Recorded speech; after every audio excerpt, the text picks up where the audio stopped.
kitchen at Westminster. This is fun tonight. This is saving time with people, not me. This is saving time with people. So this is our second workshop in the kitchen here. Last week, was it last week? I think last week we made strawberry jam. This week we're making strawberry rhubarb pies from scratch. Pie baking workshop. We're making pastry, we're filling the pies, we're baking pies, one's in the oven, we're gonna make pie filling. These workshops run as a pay what you can donation to Westminster for our outreach programming.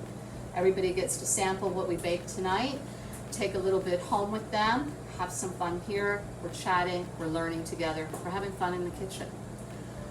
We're already starting to measure for pastries. Keep along, I'll try to keep chatting. Stop me, I'm not gonna stop chatting. So there, that's gonna be cool when we're ready for a bite to eat, okay? So this is what we're making, this is what we're all making, and we're gonna eat this one. Yay, there we go. So, a little bit of salt. I mean, we're doing 2 crusts of pie. So, on my hand, that's about all I do, okay? That's about 1/4 to 1/2 teaspoon. We could measure, and I bet I'm pretty close. So just shortening, use shortening. Okay, my mother swears by lard. I've always been a vegetable shortening person. I feel like lard stays on the roof of my mouth in a weird way. So, I mean, your own pie, your game, you do lard if that's what you like. All about this. Just cut it off. They always come with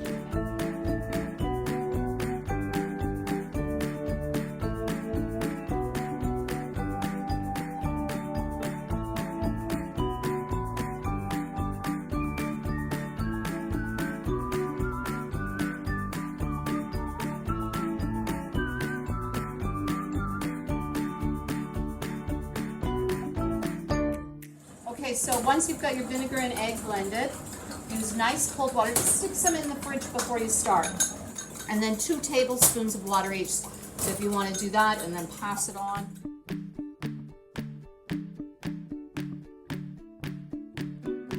I've forgotten to mention, and I want to because it's really exciting for us here.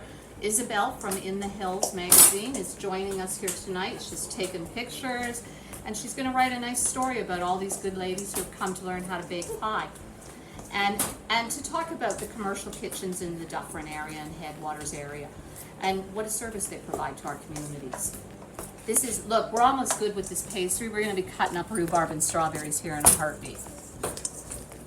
Everybody's is looking good. I'm the furthest behind because I chit-chat too much. What's that, 1/2 inch, 1/4 inch, like that. If you've got a giant piece, maybe cut it the other way too. So I would think for 2 cups, you're going to want to start with 3 or 4 stalks, see what you end up with. Just as you cut it, dump it in here, okay? So grab a few and get to it. When you're doing a pie for the freezer, you want to add a little bit extra flour so that when it thaws, the accumulated juices don't ruin the bottom crust. So normally, if you're going to bake it right away, put 3 tablespoons of flour in. If you're freezing it, go 4.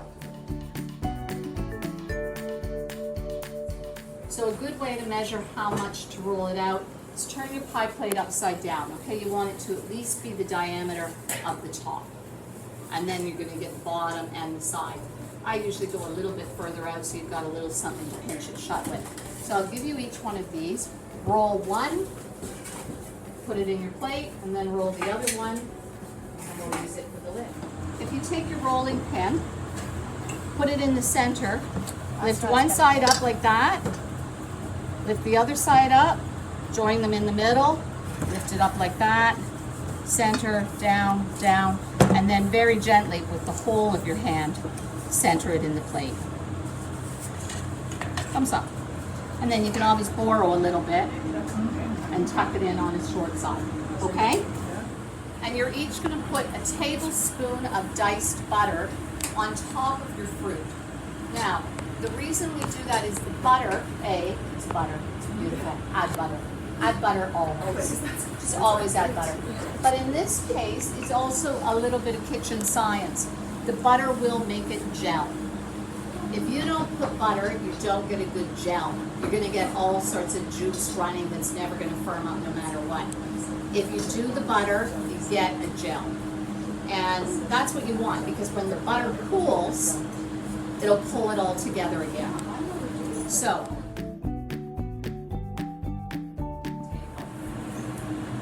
because these ones are meant for the freezer, we're not baking them today, don't cut those steam vents in now, okay? Cut the steam vents in when you're ready to bake. Okay, so right now these are good. So what we need to do, wrap them in cellophane and then double wrap them in foil. Okay, so cellophane first and make it airtight, and then foil. Pie filling, because I want for there to be enough for each of us to take some home tonight. So normally one bag of frozen fruit, like the 400, 600 gram bags, will do a recipe. 4 cups if you're using fresh fruit, okay? This fresh or frozen, dump it in the pot.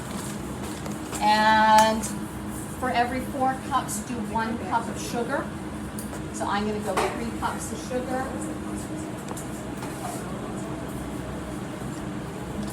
1, 2. Don't be skimpy on the sugar or you won't get a good set, okay? Don't think to yourself, I don't need that much sugar. You need that much sugar. It just won't cook properly if you don't. A little bit of salt. You know what? The thing about the salt is salt lets the other flavors show up, okay? It allows other things to shine. Just a little. I did maybe a teaspoon for all 3 there. Set the sugar and the fruit over low heat to start, just to get the juices drawn out of it. Once you start getting some liquid in there, we can turn the heat on. So we're going to put 4 tablespoons of cornstarch, which we talked about before is a 1/4 cup. We're going to add that in there. And actually, now that I'm saying that, I'm doing 3 recipes. I need to go more. Look, I was thinking, I was all over that one. There's half, and it's in here. And 3. There we go. Cornstarch is really, really light, and handle it wrong and you've got a cloud in a heartbeat. Super light. So, cornstarch in, and then we want to have a 1/4 cup of lemon juice. In this case, I'm going 3/4. We're just going to mix it together. 1, 2, 3. A lemon generally has about, if you squeeze a lemon, you'll get about a 1/4 cup of juice out of every lemon. So if you want to go that way, by all means. We're just making, official term for this is slurry. Making a slurry. The cornstarch starts to feel really gummy in there, but just keep at it and it'll loosen up. And then when the fruit starts to boil, we're going to add this and it will thicken it so that we get a good firm pie filling. It immediately, as soon as our fruit is cooked up, we're going to add that in. We cook the jam until in itself we were drawing out the pectin, so it would thicken itself. We're going to help it along so we don't use the fruit. Okay? So just stir while you dump. And it won't take long to thicken. Good. Just stir it so that you don't see white bits in there or anything, and then blend it in, and we're good. Okay? And then I need a tablespoon for each recipe of butter. Same reason, it's going to gel it. So this looks like 3 tablespoons to me. In it goes. Plus, it just cleaned that bowl up for me. Just give it a stir. Give it a stir. Fun making pie here tonight. Everyone has learned something and taking away something. We're going to eat pie soon because we can. And this goes in the freezer if you wanted to, just to keep a great way to save your fresh fruit.